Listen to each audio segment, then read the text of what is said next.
사랑에 빠졌나? 뭐 사랑도 있었고 이것의 일부인 것처럼 행동을 하는 게 이상한 거예요. 대박 나고 싶지 않다고 나는. 꽃길만 있는 인생이 좋은 인생이야? 그게 너무 강렬하면 이 느낌인데 너무 좋아하는 건 이유를 댈 수 없다고 배웠어요.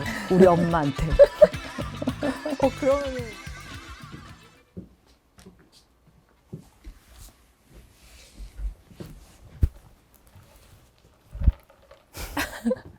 안녕하세요. 안녕하세요. 반갑습니다. 네, 반갑습니다. 림킴님. 저 림키입니다. 네. 쑥스럽네요. 쑥스럽네요. 저희 처음 뵙는 거잖아요. 네.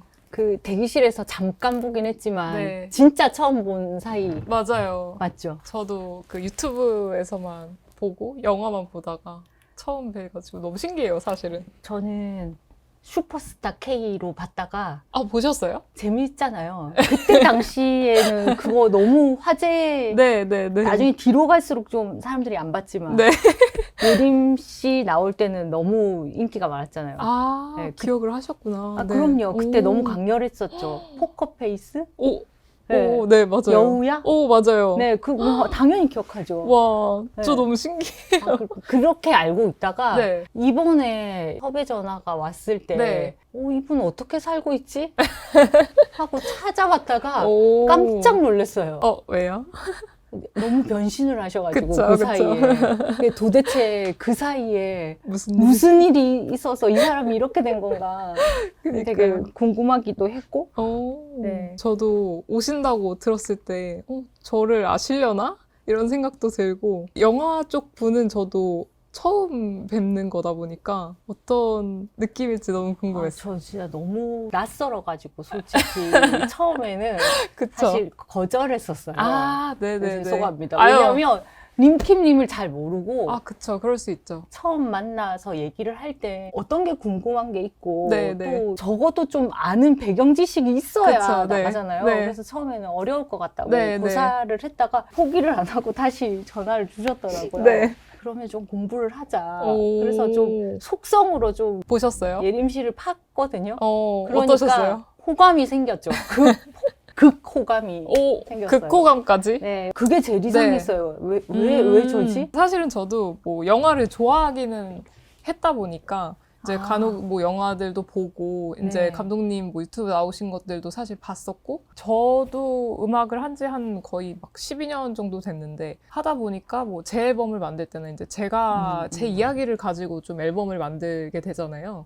근데 감독님이 그런 영화를 또 만드셨었잖아요. 그래서 이거는 또 어떤 느낌일까? 감독님은 어떤 생각으로 또 만드실까? 이런 것도 너무 궁금하고 그래서 연락을 이렇게 어쨌든 드렸죠. 네. 만날 사람은 만나나 봐. 그쵸. 인연인가 봐요. 네, 그래서 속성으로 공부하면서 내가 새로운 사람을 또 한 명 알게 돼서 되게 기쁘다. 저도. 집에서 틀어박혀서 글만 쓰고 있으면 새로운 사람을 만난다는 게 네. 진짜 어렵잖아요. 맞아요. 소개팅 해주지 않는 그쵸.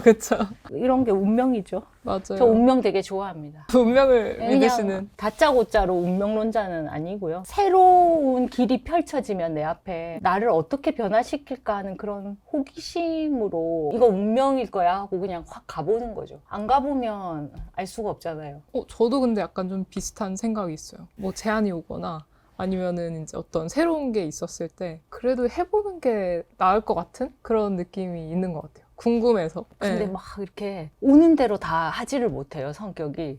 그럼 오늘은 그래도 선택을 해주신 거네. 이런 게 신기한 거죠. 오. 왔다고 다 덥석덥석 물지는 않는데 많이 바뀐 것 같아요, 근래에. 한 5, 6년 정도? 진짜 집에 틀어박혀갖고 글만 썼거든요. 5, 6년이요? 네. 지금 또 새로운 작품 계속 쓰고 있는데 네네네. 지나온 삶을 이렇게 돌이켜보면 이런 게 내 삶이고 이렇게 살면 뭐가 잘 안 됐었고 이런 빅데이터처럼 데이터가 쌓이거든요. 네. 근데 저는 사람들을 이렇게 만나고 부딪히고 그러면서 살아왔던 사람인 네. 것 같아요. 근데 처음으로 그렇게 집에만 틀어박혀 봤거든요. 되게 저한테는 필요한 시간이어서 틀어박혀가지고 글만 썼는데 일이 뭐든 안 풀리는 거예요. 그래서 이게 빅데이터라고 생각했어요. 오. 나는 길 위에 펼쳐진 사람처럼 길 밖으로 나가서 사람들을 만나고 거기서 사람들한테 새로운 어떤 영감을 얻고 네. 그러고 돌아가서 뭔가를 해야 되는 사람인데 어. 이렇게 틀어박혀만 있었더니 아무 일도 일어나지 않았다는 거를 그냥 스스로 깨달은 거예요. 그래서 글을 쓰면서도 밖으로 튀어나가 보자 이렇게 마음을 네. 바꾼 지 지금 얼마 안 됐어요. 근데 그거를 되게 인정을 하신 게 되게 멋있는 것 같아요. 뭐가 멋있습니까? 한 개도 안 멋있다. 멋있는 뭐가 멋있습니까? 지금 이런 게 한 개도 안 멋있는데. 근데 그거를 인정을 안 하고 계속 어떻게 보면 틀어박혀 있을 수도 있는 거잖아요. 근데 그렇게 안 하시고 딱 결단을 내리신 쭉 게. 그렇게 살기도 어렵죠, 사실은. 네. 또 요즘 어떻게 지냈습니까? 저는 사실은 이제 앨범 작업을 계속 했었는데요. 저도 7년 전에 마지막 앨범이 나와서 그동안 계속 좀 고민을 했었던 것 같아요. 어떻게 해야 될지. 뭐, 감독님은 어떠실지 모르겠지만 앨범을 딱 내고 나면은 그 시기가 지나는 느낌이 있거든요, 저는. 그래서 그 시간이 이제 여기에 이렇게 기록이 되고 나는 그 다음 그렇죠. 네, 다음 길로 향해서 가는 거기 때문에 계속 새로운 거를 생각하게 되잖아요. 그 고민을 되게 한 오랫동안 했던 것 같아요. 지금까지 뭐 7년이 지났으니까 거의 7년 가까이 했겠죠. 그래서 사실은 활동도 하고 뭐 노래도 내고 조금씩 하긴 했지만 큰 고민이 해결이 안 되니까 계속 이게 어떻게 해야 되지 이런 생각을 하다가 2년 전부터 조금씩 생각이 조금 잡혀가지고 이제 작업을 해서 이제 드디어 내게 됐죠. 저는 속성으로 일주일 내내 계속 림킴님 음악만 들었거든요. 오, 진짜요? 네. 근데 음악이 중독성이 있더라고요. 오. 저한테 중독성이라고 하면 그 음악을 듣고 있지 않은 순간에도 그 음악의 잔상이 남아서 계속 머릿속에 떠돌 때 그걸 중독성이라고 하는데 네. 이번 앨범이 그런 중독성이 있더라고요. 오. 그래서 감사합니다.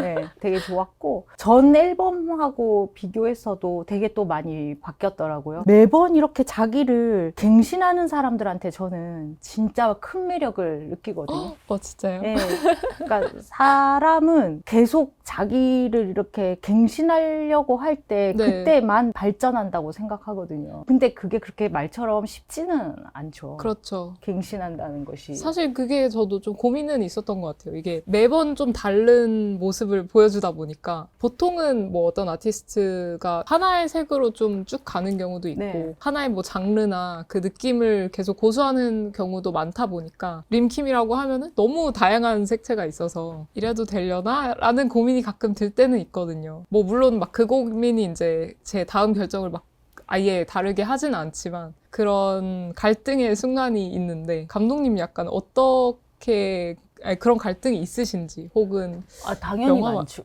있으세요? 당연히 많죠. 영화를 23살에 하려고 마음을 먹었었거든요. 그전에는 꿈이 소설가였기도 했었고 네. 근데 그거는 금방 좌절됐어요. 농익지 않은 꿈이어가지고. 어릴 때 뭔가 답답함과 뭐 이상한 슬픔과 이런 마음이 저를 압도했어요, 어릴 때는. 근데 그걸 좀 해결하고 싶어서 글이라는 걸 쓰고 싶었는데 밤새 글을 써가지고 친구를 보여주면 친구들이 어디서 본 것 같다라는 그런 평이 있었어요. 글을 네가 좀 쓰기는 쓰는데. 근데 그것이 저한테 너무 큰 상처였어요. 저 누구를 따라하고 싶은 생각 자체가 없었던 사람인데 네. 누구의 글이랑 비슷하다는 느껴지는 평을 들을 게, 때 네. 너무 화가 나는 거예요. 그 즈음에 제가 신춘문예 소설을 써서 냈었는데 떨어지고 그랬거든요. 그러니까 별로 그걸 하고 싶지가 않은 거예요. 안 하고 비디오 가게에서 알바하면서 시리에 빠져서 계속 영화만 보다가 자연스럽게 오. 영화를 하게 된 거예요. 그렇게 하시게 된 거구나. 네, 근데 집이 좀 어려워지는 바람에 네. 제가 영화 감독으로서 이렇게 매진을 하기가 네. 어려워졌고 네, 네. 실제로 영화 감독님들 중에 부자들이 진짜 많아요. 저 소문으로만 들었는데 네. 사실인가요? 이게 버텨줘야지 영화가 이렇게 네. 쉽게 확 들어가지를 않거든요. 그쵸. 그러니까, 워낙 예산도 많고 네, 하다 그래서 보니까. 처음에 이제 글을 쓰고 감독이 되기까지 평균적으로 한 10년에서 15년 걸리는 것 같아요. 데뷔하는 평균적으로. 게. 네. 와. 단편 영화 만들면서부터 네. 이제 장편에 데뷔하기까지 네. 10년에서 15년 정도 걸리는데 네. 단편 영화 만든 것도 돈이 너무 많이 들고 그러니까 보통 영화 감독 하겠다고 뛰어들었다가 스텝이 되는 경우가 되게 많아요. 저도 그런 사람 네. 중에 한 명이었거든요. 네네. 프로듀서 일을 되게 오랫동안 했었는데 본업이 되면서 꿈하고 이렇게 멀어지는 거예요.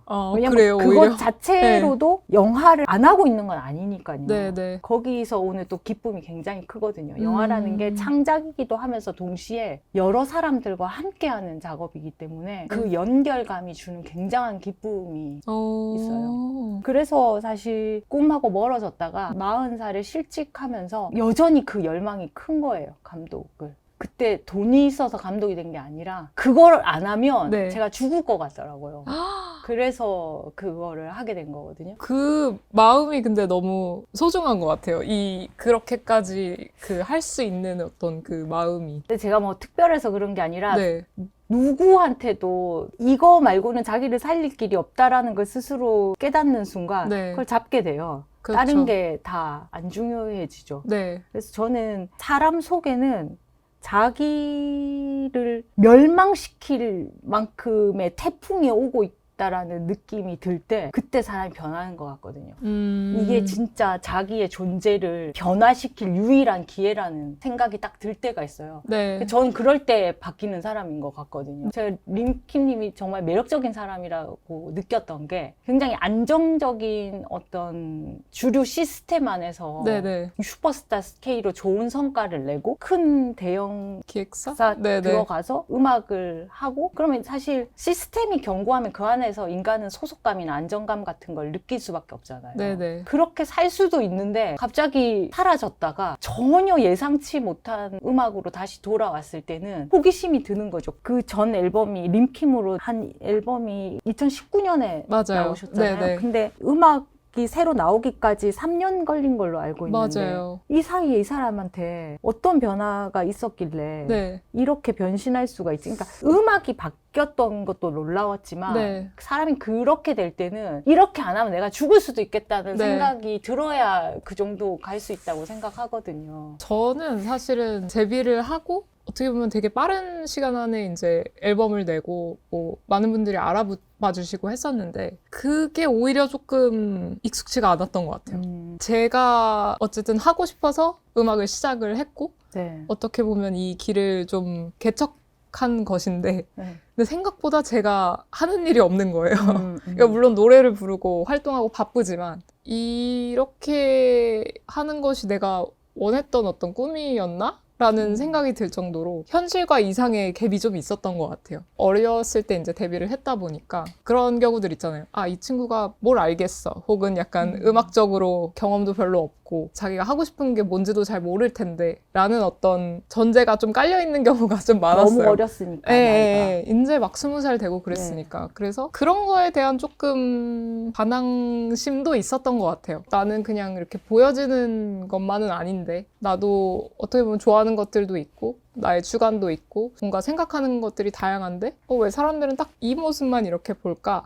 라는 생각을 그냥 좀 오랫동안 가지고 있었던 것 같아요. 사실은 나도 이런 모습도 있어 라는 거를 그냥 몰래 가지고 오다가 프로듀서나 이런 저랑 마음이 맞는 네. 친구들을 만나고 아예 그 전에 자아를 그냥 다 잊어버리고 내 이름도 잊어버리고 그냥 자연인으로서 아무거나 다 해보자 하고 싶은 거 그냥 아무도 간섭하지 않고 그냥 우리가 하고 싶은 거 해보자 라는 마음으로 진짜 일도 아예 안 하고 그냥 3년 동안 작업만 했었거든요. 그게 주는 자유라고 해야 되나? 사람이 막 하고 싶은 걸 마음껏 할 수 있는 시간이 생각보다 별로 없잖아요. 아, 그렇죠. 네. 사는 것에 치다 보면 그쵸. 젊어도 못합니다. 젊어도. 그러니까요. 네. 어렸을 때도 사실 생각해보면 학교 가야 되고 뭐 막 계속해서 어떤 태스크들이 있잖아요. 뭐 사회에 나와서도 마찬가지고. 근데 아무것도 안 하고 딱 내가 하고 싶은 것만 할 수 있는 시간을 보냈다는 게 그냥 지금 생각해보면 너무 좋았던 것 같아요. 사실은 그래서 보여줘야지라는 도끼보다도 그냥 그거를 마음껏 표현하는 그런 시간이라고 해야 될까요? 그렇게 나왔을 때 사람들이 그냥 깜짝 놀랐던 것 같아요. 너무 기특하다는 생각이 들어요. 네. 감사합니다. 네. 근데 나는 참 림킴님하고 얘기하기가 다 너무 좋은데 어려운 게 뭐냐면 네. 영어를 너무 잘하잖아요. 뭐 앨범 제목이 전부 다 영어야. 그렇죠. 깜짝 놀랐어요. 제가 사실 영어를 잘하지 못하거든요. 근데 그거에 대한 자격지심은 1도 없어요. 일도 없는데 자랑은 아니지만 네. 심지어 발음이 너무 안 좋아서 에이, 뭐 그런 전 지금 제 사투리도 못 고치잖아요. 근데 사투리가 매력이신데. 예, 그게 남의 나라 말을 쓰면 제가 아닌 것 같아서 제가 그걸 잘 못하는 그래서 저는 예림 씨 앨범이 너무 좋은데 전부 다 영어니까 제 입으로 또 잉글리를 해야 된다는 부담감. 그래도 궁금한 게 네. 앨범 중에 21이 있더라고요.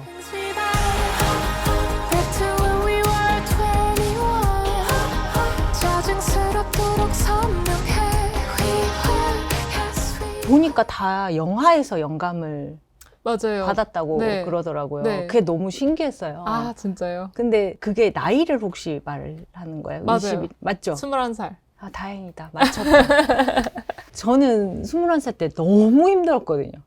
왜요? 그 나이에 근데 다들 힘들지 않나요? 그럴 수도 있죠. 근데 네. 저는 유독 힘들었어요. 21살 때가. 그때 무슨 일이? 저는 학교 다닐 때부터 친구들한테 되게 인기도 많고 사람들이 저를 되게 명랑하게 생각하고 있었는데 유머가 있으시잖아요. 네. 근데 그게 제가 그 괴리감이 너무 큰 거예요. 제 속은 썩어 문드러지는데 그러니까 그냥 힘든 거예요. 저 네. 자신을 쳐다보면. 네. 그래서 그 괴리감이 제일 극에 달했을 때가 21살 때였거든요. 그래서 그렇구나. 그때 제가 정말 글이라는 거라도 안 쓰면 제가 미칠 것 같아가지고 그래서 소설을 썼던 건데 21살 때 예림 씨한테는 어떤 일들이 있어서 봄날은 간다에서 영감을 받았나 되게 궁금하더라고요. 사랑에 빠졌나? 뭐 사랑도 있었고 그냥 나와의 그 관계들도 있었던 것 같고 근데 이제 21살 그 20일의 노래는 이제 앨범에서 유일한 사랑 노래이긴 하거든요. 이제 그때가 한창 막 슈스케 하고 막 데뷔하고 이랬을 때예요. 그러니까 정신없고 한데 그때 제가 뭐 사랑했던 사람들이나 뭐 이별했던 사람을 생각해 보면 어떻게 보면은 되게 아름다운 나이에 아름다운 사랑을 했을 것 같은 그런 느낌이지만 또 저도 그 괴리를 많이 느꼈던 것 같아요. 내가 누구지? 그쵸, 그쵸. 이걸 제일 많이 생각하는가 보죠. 네. 그런데 내가 누군지 내가 정의 내릴 수가 없는 나이잖아요. 그렇죠. 그러니까 혼란스럽잖아요. 맞아요. 근데 사람들이 보는 모습이 다가 아니잖아요. 그쵸. 그거를 어떻게 다뤄내야 되는지 너무 혼란스러운 거죠. 맞아요. 그래서 21살 때 저는 너무 힘들었거든요, 사는 게. 저도 그랬던 것 같아요. 듣고 보니까. 사람들이 어쨌든 아는 나와 또 진짜 나는 또 다르고 네. 이제 뭐 사랑에서도 마찬가지고 이제 그렇다 보니까 그게 그냥 추억으로 돌아봤을 때도 마냥 아름답게만 느껴지지는 않더라고요. 그래서 그런 얘기를 20일에서 좀 담아봤던 것 같아요.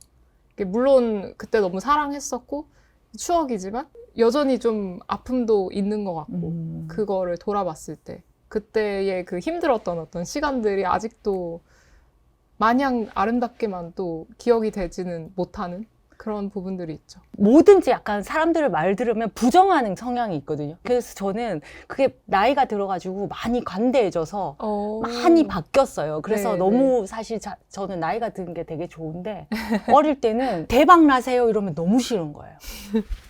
아니, 생각을 하는 거야 말한 거야. 대박 나고 싶지 않다고 나는. 그런 말도 귀에 다 걸리고 꽃길만 걸으세요 이것도 싫은 거예요. 무슨 말인지 알 것 같아요. 꽃길만 있는 인생이 좋은 인생이야? 그쵸. 그 삐뚤 마음, 네. 그 모자란 마음이 항상 저를 삐딱하게 한 게 있거든요. 근데 지금은 내가 비록 꽃길을 못 걸어도 네. 사람들은 꽃길을 걸었으면 좋겠는 거예요. 저 사람이 대박 났으면 좋겠는 거예요. 이게 얼마나 놀라운 변화입니까? 저는 어릴 때 아르바이트를 했는데 제가 유학 가려고 네네. 그 당시에 2천만 원짜리를 들었거든요. 네. 그래서 돈 2천만 원이 생기면 나는 유학 간다. 아르바이트를 하루에 3개를 했어요. 뭘 하셨어요? 오전에 비디오 가게, 오후에 가회, 새벽에 밀리오레 옷가게 아르바이트. 밀리오레에서 일하셨어요? 네. 대박. 그만큼 제가 유학을 가고 싶었었거든요. 네네네. 고등학교 갓 졸업하자마자 꼬마 사장이 돼서 되게 부자인 옷가게 사장이 한 명 있었는데 꿈이 300억이라는 거예요. 진짜요? 걔를 너무 좋아했음에도 속으로 가까워질 수 없다고 생각하고 점점점 멀어졌어요. 근데 그 친구는 이해도 안 되고 되게 상처받았을 거라고 생각하거든요. 진짜 그 어렸을 때는 그렇게 타협을 못 하는 거죠. 아, 네, 네네. 내가 생각했던 가치와 네. 이런 그 것에 사람의, 반하는 네. 것에. 근데 시간이 지나면서 너무 그렇게 말할 수 있는 거잖아요. 그럴 수 있죠. 근데 그런 것들이 다 조금씩 바뀌어서 지금에 이르는 게 네. 되게 좋기는 하더라고요. 되게 많은 그런 과정이 있으셨겠네요. 지금.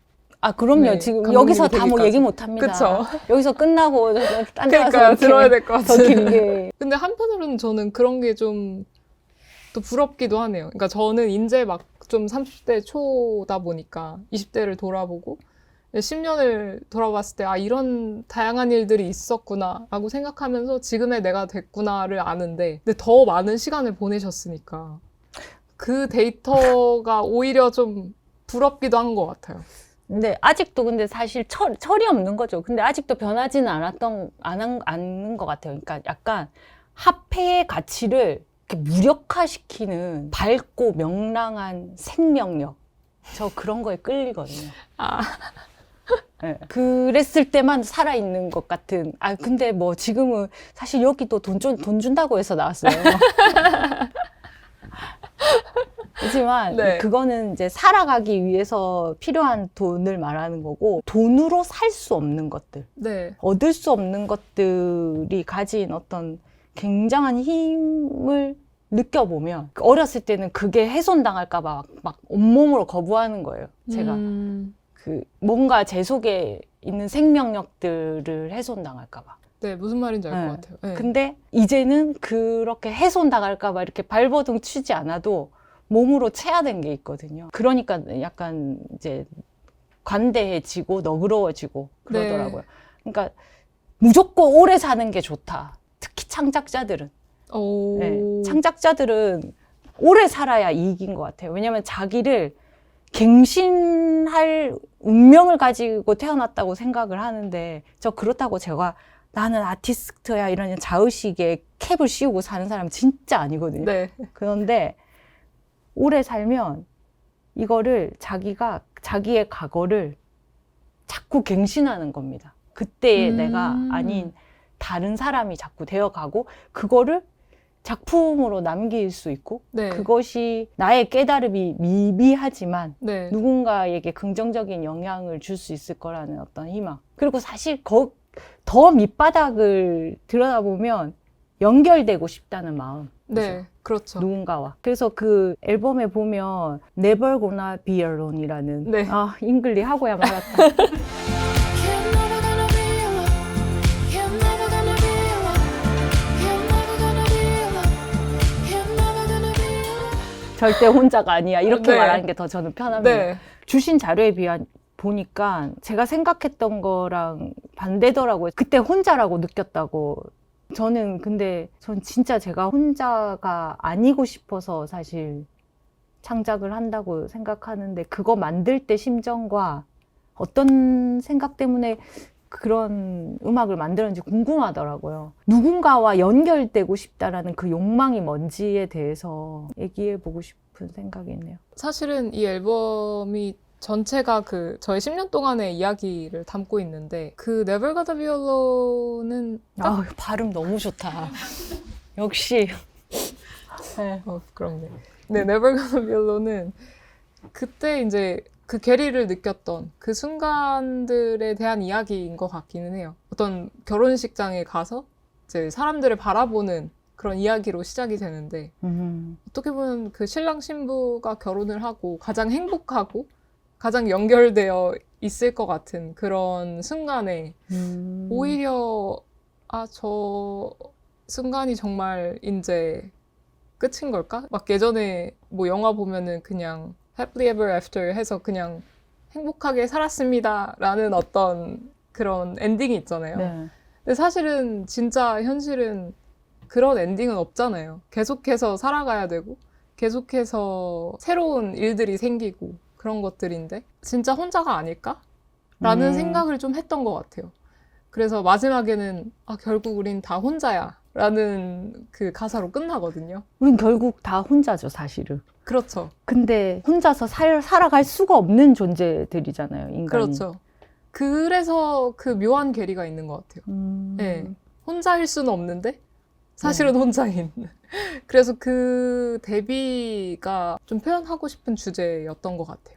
근데 사실 뭐 앨범을 전체를 생각했을 때, 그러니까 이전에 제가 좀 강렬하게 냈던 그 음악과 지금의 변화가 있다 보니까 내가 왜 다르게 표현을 하게 됐을까를 생각해 보면 사실은 이제 저도 어쨌든 그냥 현실에서 살아가는 인간이다 보니까 그때의 어떤 사람들의 분위기? 나 지금의 사람들의 분위기가 되게 많이 다르다고 느껴지는 거예요. 그러니까 그때는 사실 조금 더 호기롭게 뭔가를 시도하고 뭔가 더 도전할 수 있을 것 같은? 그러니까 내가 정말 하고 싶은 걸 다 할 수 있었을 것 같은 시기였다면 한 7년이 지나고 나니까 눌려 있는 것 같은 그런 좀 이상한 느낌이 들었어요. 제 또래들도 그렇고 네. 얘기를 하다 보면 다들 뭔가 좀 불안한 감정이 많이 있고 네. 앞으로 어떻게 살아야 할지. 그러니까 뭔가 단순히 뭐 직장에 들어가서 끝나는 것도 아니고 어떤 뭐 연인을 만난다고 이게 끝나는 것도 아니고 그냥 계속해서 이 변화가 되는 분위기 속에서 내가 잘 해내야 된다는 어떤 압박감 같은 게 있잖아요. 그렇다 보니까 그 안에서 사실은 현생을 살다 보면 어떤 희망이라는 게 좀 희미하다고 해야 되나? 그러니까 뭐 각자가 다르겠지만 갑자기 뭐 대박나고 갑자기 뭐 그런 순간들을 모두가 경험할 수 있는 건 아니니까 뭔가 내가 살아가는 이유가 뭘까? 혹은 어디로 가야 되지? 그러니까 조금이라도 빛이 보이는 곳을 향해서 이제 가게 되는 거잖아요. 그런 여정이었던 것 같거든요. 저도 사실은 10년 동안. 그러면서 이제 저를 마주하게 되는 순간들도 있었고 저를 조금씩 찾아가다 보니까 이런 게 그래도 조금은 희망에 가까운 건가? 라는 어떤 힌트가 되는 순간들이 있었는데 그런 얘기를 좀 해보고 싶다라는 생각이 들었던 것 같아요. 그러니까 그런 사람들이 많을 것 같다는 생각이 들었고 그러니까 말씀하신 것처럼 연결이 되고 싶다는 것이 그런 부분인 것 같아요. 오히려 혼자라고 얘기를 하고 있지만 우리 모두 같은 감정을 느끼고 있지 않나? 라는 생각? 저는 요즘에 가장 개인적으로 관심 있는 하두의 단어가 연결이거든요. 고독은 괜찮은 것 같아요. 고독은 꼭 필요한 시간인 것 같아요. 혼자라는 감각 이런 네. 거는. 왜냐하면 그게 자기한테 어떤 공간을 마련해주고 그 멈췄을 때만 자기가 결정할 수 있는 게 있거든요. 휩쓸려서 결정하는 거는 자기도 나중에 더 혼란스러운데 이렇게 멈춰서 뭔가를 정하고 그 다음에 결정하는 것은 자기한테 어떤 공간이 마련돼야지만 뭘 하고 싶은 건지 도대체 어떤 걸 선택해야 되는지 그런 것들을 생각해 볼 수 있기 때문에 고독하고 혼자 있는 건 좋은데 고립이 나쁜 것 같아요. 고립이. 그러니까 스스로 내가 그렇게 하다가 그냥 고립되어 버리는 그런 사람들이 되게 많다고 맞아요. 생각이 들어요. 근데 네. 어떤 누구도 인간은 이 세상에 연결되고 싶지 않은 사람은 없는 것 같아요. 누구나 연결되고 싶어 하는 욕망이 있고, 근데 이제 창작자들은 그 연결되기가 되게 용이한 조건 속에 있죠. 혼자 있어도 그렇죠.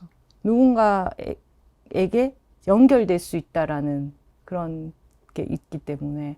그래서 저는 누구나 다 아티스트가 되어야 된다. 그렇게 생각을 해요. 그렇게 만들어진 어떤 곡이 들어서 좋으면 그것만큼 또 강력한 연결이 없잖아요. 그 연결돼 있다는 그 기분 때문에 그것을 못 버리고 계속 만들고 계속 쓰고 맞아요. 그렇게 되는 것 같거든요. 네. 연결되고 싶다. 네. 연결하고 싶다. 네. 라는 그 마음은 사실 진짜 그 앞서 제가 얘기한 화폐의 가치를 무력화시키는 그렇죠. 네. 진짜 밝고 명랑한 생명력이 있는 그 무엇이다 이렇게 생각이 드는 거죠. 근데 그런 거에 항상 끌려요. 명랑이라는 말을 제가 굉장히 좋아하거든요. 제가 만든 제 영화사 이름도 영화사 명랑성이에요. 오.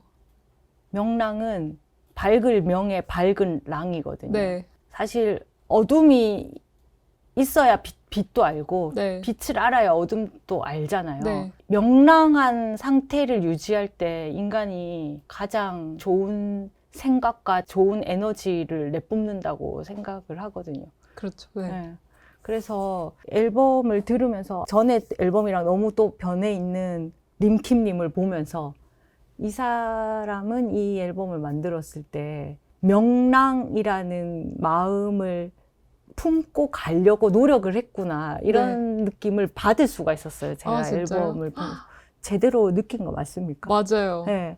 그러면 너무 감사한 것 같아요. 그러니까 네. 또 전 앨범을 기대하면서 더 파격적인 음악을 기대하시는 분들도 있겠지만 네. 저는 이게 진짜 과정 중에 있는 앨범이라고 생각을 했어요. 그리고 네. 인간은 과정 중에 있을 때 가장 크게 성장하는 네. 것 같거든요. 네. 림킴이 보여주는 자꾸 갱신해가는 이 궤적이 이 사람한테 되게 내가 끌리게 만든다 이런 생각을 했어요. 그러니까 제가 그 PD 일을 오래 하다가 굉장히 큰 회사랑 계약을 해서 글을 썼거든요. 네. 물론 실패했지만 네. 근데 그 5년 동안 제가 힘들었던 게 글을 잘 쓰려고 너무 노력을 많이 했는데 그러니까 저 독립영화 만들다가 상업씬에 들어가려고 노력한 기간이었는데 약간 아이돌 데뷔하기 위해서 춤 연습하는 저를 발견했거든요. 그런 느낌이었어요. 잘하는 게 따로 있는데 네. 근데 저는 그 시간들이 저한테 꼭 필요했던 시간이라고 생각을 해요. 성공하고 싶다가 목적이 아니라 많이 연결되고 싶은 마음이 저 속에 있었거든요. 제 그릇이 커지고 싶은 거예요. 좀 더 많은 사람을 끌어안고 싶은 그 느낌. 저만의 독특한 얘기를 하려는 것에 너무 포커스를 맞추면 많은 사람들을 끌어안을 수가 없더라고요. 대중이 우매하다고 얘기하는 사람도 있었어요. 제 주변에. 근데 저는 절대 그렇게 생각하지 않거든요. 대중처럼 새로운 거를 원하는 사람들이었고 새로운 것에 굉장히 민감한데 너무 크게 변하는 걸 안 좋아하더라고요. 네, 그쵸. 조금 변하는 거를 새롭다고 느끼더라고요. 근데 저는 그것의 어떤 수위를 어느 정도 맞춰야 할 임무가 있다. 내가 그들과 연결되고 싶다면. 근데 그 과정에서 오는 고생과 네. 혼란은 버텨내야 된다. 네. 그러니까 제가 어렸을 때 그래서 소설가의 꿈을 포기한 것 같거든요. 어디선가 본 것 같은 글이라는 말은 어떻게 생각해 보면 그걸 왜 그렇게 생각해? 그게 대중성이 있다는 말일 수도 있지라고 얘기해 주는 소설가 선생님도 있었어요. 그러셨어요? 지나고 나서. 네. 근데 저는 그때 그렇게 생각하지 못했던 거죠. 저의 고유한 어떤 색깔을 가지려고 진짜 가지고 싶었거든요. 근데 그것만 있어서도 사람들하고 연결될 수가 없는 거예요. 네. 어디에 뭔가가 있는 거죠. 우리도 네. 모르는 어떤. 그러기 위해서는 계속 다양한 시도와 갱신을 맞아요. 해볼 네. 수밖에 없잖아요. 근데 이 앨범이 자신의 어떤 고유한 색을 가지기 위한 아주 강력한 힘이 응축되어 있는 앨범이었다면 조금 더 많은 사람들과 연결되고 싶은 어떤 마음, 그리고 지금의 림킴님의 상태, 그리고 그동안 내가 깨달았던 것들이 다 함축되어 있는 앨범이라고 저는 생각했어요. 그런 부분이 되게 반가웠거든요. 저도 5년 전 찬실이는 목도 많지를 썼을 때 같은 글은 지금 쓰라고 해도 못 써요. 그렇죠. 네. 맞아요. 그때의 제가 있는 네. 거고 네. 그동안에 많은 사람들과 연결되고 싶은, 그래서 제가 제 것이 훼손당할까봐 불안해했던 그 마음까지도 다 네. 내 것이 돼서 어떤 다른 걸 쓰고 있거든요, 지금. 네. 결국은 버텨서 쓰는 사람만이 결국은 달라질 수밖에 없다라고 생각을 해요. 그 사이에 맞아요. 겪는 고초나 불안이나 이런 거는 다 받아들여야 된다. 그렇게 생각하는 거죠. 곡마다 다 영감을 받았다고 하는 영화들이 있더라고요. 네네. 그래서 깜짝 놀랐어요. 그러니까 1984년도 작품이었던 파리 텍사스부터 네네. 최근에 2023년에 빈 벤더스 감독님의 퍼펙트 데이즈. 네, 퍼펙트 네. 데이즈까지 거기 영감 받았다는 영화들이 다 어떻게 보면 진짜 90년대, 2000년대 초 네. 진짜 뭐 동아시아 아트하우스 감성 같더라고요. 그래서 어떻게 보면 영화가 음악이랑 너무 그러니까 전혀 다른 매체인데 네. 어떻게 영화에서 이렇게 곡 작업을 트랙별로 할 생각을 했는지 그거 너무 궁금하네요. 사실은 이제 저는 어떤 곡의 이야기나 뭐 그 곡의 분위기일 수도 있고 어떤 테마일 수도 있고 이런 거를 좀 구체화할 때 오히려 시각 자료를 많이 보는 것 같아요. 영화라든지 뭐 뭔가 혹은 유튜브에서 뭐 어떤 영상일 수도 있고 그렇게 봐야 이게 상상이 된다고 해야 될까요? 그런 거를 최대한 엄청 데이터를 많이 모으는 것 같아요. 어떤 주요 작품들이 있지만 곡마다 대부분 한 곡을 다 작업하기까지는 그래도 막 여러 개의 영상을 많이 보고 뭐 특정 씬일 수도 있고 혹은 그 영화의 뭐 한 부분일 수도 있는 것 같아요. 그게 너무 강렬하면 아, 이 느낌인데 그 느낌을 네. 음악으로 표현해 보려고 애를 네. 쓴다는 거죠. 맞아요, 맞아요. 어. 그래서 막 진짜 뭐 유튜브로 영화 어떤 씬 틀어놓고 멜로디 만들 때도 있고 영화 음악 하면 너무 잘하시겠다. 아, 뭐 기회가 된다면 네. 네, 그래서 그게 저는 그 방식이 되게 익숙하다 보니까 아, 이 분위기를 구현하고 싶다라는 의미에서 시각 자료들을 많이 보고 이번 앨범은 특히 또 그랬던 것 같아요. 뭐 말씀해주신 뭐 빈 벤더스 감독님 것도 워낙 좋아하지만 이제 이미지적으로도 그 강렬한 작품들 그런 것들을 위주로 사실 많이 보게 되는 것 같아요. 스토리도 너무 중요하지만. 그래서 좀 인상 깊었던 것 중에는 이 앨범 이제 완전 초기에 작업할 때 그 쿠로사와 아키라 감독님의 Dreams라는 그 영화를 우연히 보게 됐거든요. 어떤 이미지를 인터넷에서 봤는데 너무 강렬해서 이제 영화까지 막 찾아보게 된 거예요. 발음이 너무 좋아서 놓쳤을 사람들을 위해서 아, 꿈이라는 네, 꿈. 네, 네, 네. 꿈이라는 영화. 근데 거기에 그 너무 아름다운 그 풍경들이 많이 나오잖아요. 꿈과 현실의 어떤 경계 속에서. 네. 근데 그게 제가 그 상상하는 어떤 이미지를 더 크게 구현한 것 같은 그런 느낌이 든다고 해야 되나? 그러니까 그래서 좀 감각이 넓어지는 느낌이 드는 거예요. 그래서 그 영화를 보면서 아, 이런 느낌인가? 라고 상상을 하면서 아, 이 앨범이 뭔가 이런 감각을 좀 깨워주면 좋겠다, 사람들한테. 뭐 그런 식으로 이제 생각을 하게 되는 것 같아요. 그래서 내가 그런 느낌 받았나? 그런 느낌 받으셨어요? 네네. 오, 그러면 성공이죠, 완전. 한 분이라도 이렇게 얘기를 해주시면. 그러니까 저는 네.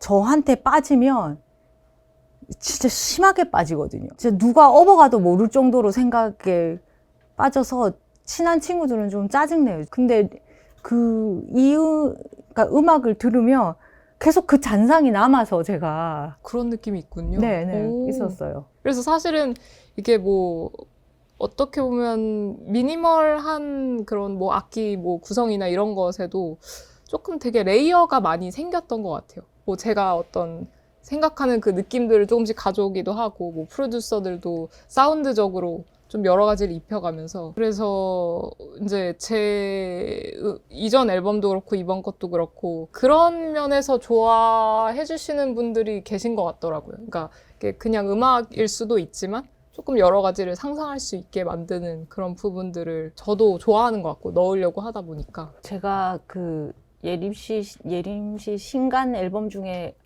무슨 곡 제일 좋아할 것 같아요? 맞춰보세요. 아, 너무 어려운데. 저 사실 되게 궁금하긴 했거든요. 이건 그냥 겐토처럼 찍어야 되는 겁니다. 이건. 20일? 아니 저는 인사하세요를 제일 좋아해요. 오! 인사하세요, baby. 인사하세요, classy. 완전 빈말이 pretty. 참신하네요, fake introduce yourself. 이유가 너무 좋아하는 건 이유를 댈 수 없다고 배웠어요. 우리 엄마한테. 그러니까 왜 좋은지는 네. 잘 모르겠는데 제일 기억에 남더라고요. 그래서 계속 들었어요. 혹시 한국말이어서 그럴 수도 제일 있어요. 좋아하시는 건가? 그럴 수도 있어요. 그럴 수도. 네. 인사하세요가 퍼펙트 블루 맞아요. 영향받았다고. 네. 애니메이션도 되게 좋아하시나 봐요. 되게 좋아해요. 제가 만화를 네. 안 좋아해요. 애니메이션을 안 좋아하세요? 싫어하진 않는데 네. 거의 안 보는 것 같아요. 어. 어릴 때부터 어렸을 애니메이션은 안 봤던 것 네, 같아요. 네. 그래서 퍼펙트 블루 못 봤어요. 제가 캐대언도 여러 번 도전했거든요. 근데 결국 다 못 보고 실패했어요. 그럴 수 있죠. 취향이니까. 그래서 어떻게 나온 네. 곡인지 궁금해요. 그 노래가 제가 이제 막 처음 이제 가수로 데뷔했을 때 뭔가 뭐 시상식이든 아니면 그 연예계라고 할까요? TV에서만 보던 어떤 그곳에 제가 가게 되는 거잖아요. 네. 그랬을 때 너무 이상한 거예요. 기분이. 그러니까 저는 사실 그냥 몇 개월 전만 해도 고등학생이었고 이 공간에 이곳의 일부인 것처럼 행동을 하는 게 너무 좀 이상한 거예요. 네. 그래서 이게 맞나? 사실 나는 이거 아니에요 뭐 이렇게 할 수는 없는 거지만 계속 그런 감정이 좀 있었던 것 같아요. 낯설기도 하고 근데 그렇지 않은 척도 해야 하고 사람들한테 나 뭐 이런 사람이에요 라고 소개도 해야 되고 하다 보니까 그 인사하세요라는 게 어떻게 보면 아실지 모르겠지만 예전에 음악방송에서는 다 끝나면 다 같이 막 인사하고 이런 것도 있었거든요.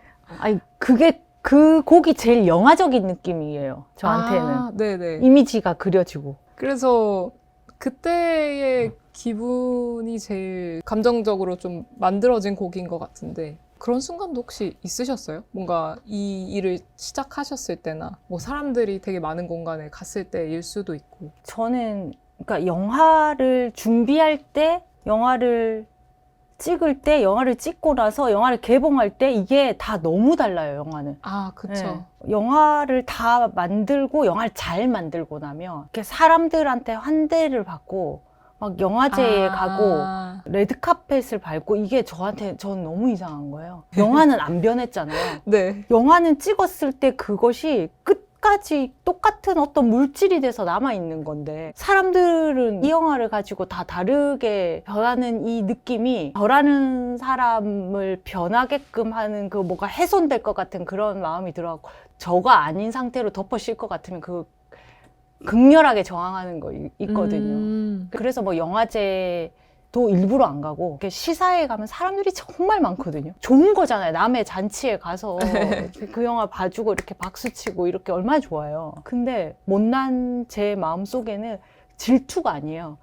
그 사람들의 들뜬 거를 보면 피로도가 있는 거예요. 나는 시사회에 왔어. 이런 그 어떤 자의식의 느낌을 그걸 보는 것 자체가 막 훼손당하는 느낌이 들어가지고 무슨 말씀이신지 알 것 그래서 같아요. 안 가요. 네. 안 가고 인사하세요. 이상하게 그런 느낌이 들어서 그런가 그 사람들의 그 진짜가 아닌 그런 느낌 있잖아요. 맞아요. 네.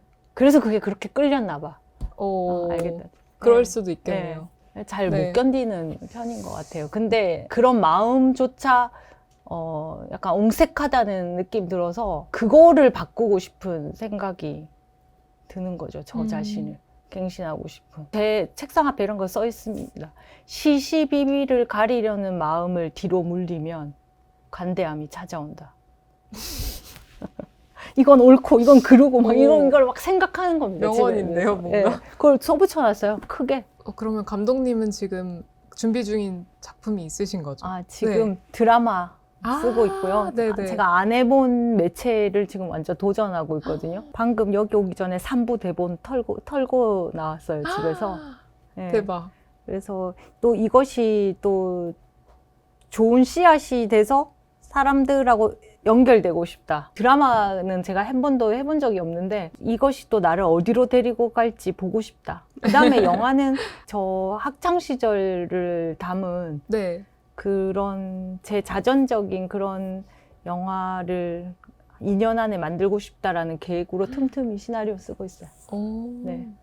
그러면 그냥 좀 본질적인 질문일 수도 있긴 한데 계속해서 이렇게 영화를 만드시고 작업을 할 수 있는 이유 같은 게 있을까요? 누구는 세상에 의미가 없어도 살 수 있다라고 생각하는 사람들도 있는 것 같아요. 근데 저는 의미가 없으면, 그러니까 저라는 사람에 대한한테 의미라기보다 제가 만든 어떤 것이 누군가에게 의미가 있을 수 있다, 그것이 굉장히 긍정적인 영향을 끼칠 수 있다라는 그 의미가 저한테 너무 소중한 거예요. 그래서 그 마음 때문에 계속해서 뭔가를 만들려고 하는 것 같아요. 그 저의 동력입니다. 예림님은 이번 앨범을 통해서 사람들한테 뭘 주고 싶은지 한번 물어보고 싶어요. 저도 이번 앨범도 그렇고 사실은 그러니까 비슷한 마음이었던 것 같아요. 어떻게 보면 연결이 되고 싶은 마음인 것 같고